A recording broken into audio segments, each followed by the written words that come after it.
বাকি থাকি যায় তেওঁলোকৰ কাৰণে বিটিচিয়ে এখন পৃথক নিজা কাউন্সিলৰ প্ৰভিন্সিয়েলাইজেশ্যন আইন কৰি ল'বৰ কাৰণে মোৰ ফালৰ পৰা মই পৰামৰ্শ আগবঢ়াইছোঁ। ধন্যবাদ।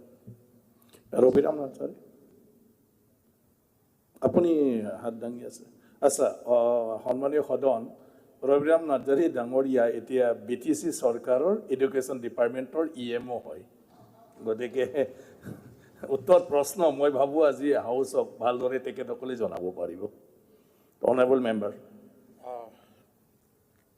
মাননীয় অধ্যক্ষ ডাঙৰীয়া, আমাৰ লৰেন্স ইছলাৰী MLA ডাঙৰীয়াই যেটো BTR একৰ্ডৰ ক্লজৰ অধীনত আমাৰ স্কুল প্ৰভিন্সিয়েলাইজেশ্যনৰ মেটাৰটো ৰেইজ কৰিছে। মোৰ ইয়াত আমাৰ সন্মানীয় এডুকেশ্যন মিনিষ্টাৰ ডাঙৰীয়াই যেটো ৰিপ্লাই দিলে তেখেতৰ প্ৰশ্নৰ উত্তৰত, স্পেচিফিকেলি তেখেতৰ উত্তৰত মই সেইটোকে দেখা পালোঁ যে only for BTC area BTR একৰ্ডৰ 6.3 দফা মতে BTC এলেকাত BTC এলেকাত যিমানখিনি স্কুল আছে এইবোৰ স্কুলৰ প্ৰভিন্সিয়েলাইজেশ্যনৰ মেটাৰটো মাত্ৰ উল্লেখ কৰা হোৱা নাই। আউটসাইড দি BTR এলেকা আমাৰ ধেমাজি, লখিমপুৰ, গোলাঘাট, শিৱসাগৰ, কামৰূপ, গোৱালপাৰা এইবোৰ এলেকা, এইবোৰ জিলা যিবিলাক বড়ো মিডিয়াম স্কুল আছে, যি স্কুলবিলাকে এতিয়ালৈকে ভেঞ্চাৰতে আছে, প্ৰভিন্সিয়েলাইজ হোৱা নাই, এইবোৰ স্কুলৰ প্ৰভিন্সিয়েলাইজেশ্যনৰ কাৰণেও BTR একৰ্ডৰ 6 দফাত যেহেতু উল্লেখ কৰা আছে, সেই হিচাপে এই আমাৰ লৰেন্স ইছলাৰী ডাঙৰীয়াৰ যিটো প্ৰশ্নৰ উত্তৰ, সেই উত্তৰটো BTC এলেকাত মাত্ৰ কনফাইন নাৰাখি আউটসাইড BTC এৰিয়াত থকা বড়ো মিডিয়াম স্কুলবোৰৰ প্ৰভিন্সিয়েলাইজেশ্যনৰ মেটাৰটো কেনেকৈ প্ৰভিন্সিয়েলাইজেশ্যন কৰিবৰ কাৰণে ব্যৱস্থা কৰাটো ভাল হয়, ইয়াৰ ওপৰত আমি সেইটো বিচাৰিছোঁ। এইটো এটা কথা।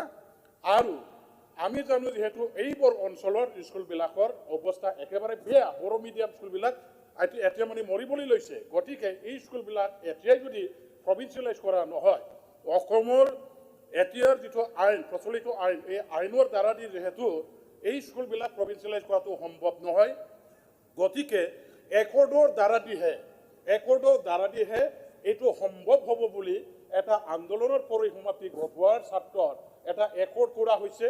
আৰু এই একৰ্ডৰ স্পিৰিট মতে মই ভাবোঁ যে এইবোৰ এলেকাৰ বাহিৰত থকা যিবিলাক স্কুল আছে এই স্কুলবিলাকৰ প্ৰভিন্সিয়েলাইজেশ্যন কৰাৰ অত্যন্ত দৰকাৰ আছে। যিটো প্ৰচলিত আইনৰ দ্বাৰা দি সম্ভৱ নহয়, সেইটো সম্ভৱ কৰিবৰ কাৰণে একৰ্ডটো কৰা হয়। আৰু একৰ্ডত থকা এই দফা মতে ইয়াৰ কাৰণে আমি এই বাহিৰত থকা স্কুলবিলাকক প্ৰভিন্সিয়েলাইজ কৰাৰ দৰকাৰ আছে। দ্বিতীয় কথা হ'ল যে আমাৰ এতিয়া 6 শিডিউল এলেকাৰ যিবিলাক স্কুল প্ৰভিন্সিয়েলাইজেশ্যনৰ মেটাৰ, এইটো আমি বেলেগেই ডিছকাশ্যন কৰিম। য়েছ, 2003 10 ফেব্ৰুৱাৰীত স্বাক্ষৰিত হোৱা BTC চুক্তি মতে আমাৰ এডুকেশ্যন ডিপাৰ্টমেণ্টটো ফুলি BTCৰ হাতত এইটো ট্ৰেন্সফাৰ কৰা ছাবজেক্ট।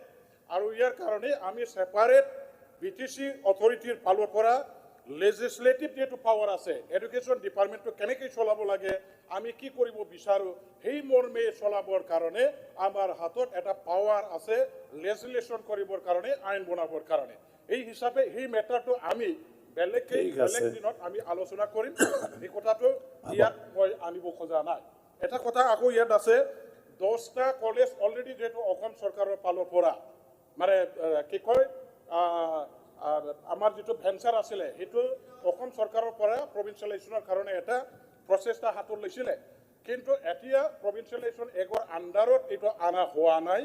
আমাৰ SOPD ফাণ্ডৰ পৰা এইবিলাক কলেজটো চলাবৰ কাৰণে আৰ্থিকভাৱে যিমানখিনি প্ৰভিন্সিয়েলাইজ কলেজৰ টিচাৰবিলাকে সুবিধা পায় এইখিনি সুবিধাখিনি দিয়া হৈছে, কিন্তু এইটো ফুল ফ্লেজেডভাৱে প্ৰভিন্সিয়েলাইজ কৰা হোৱা নাই।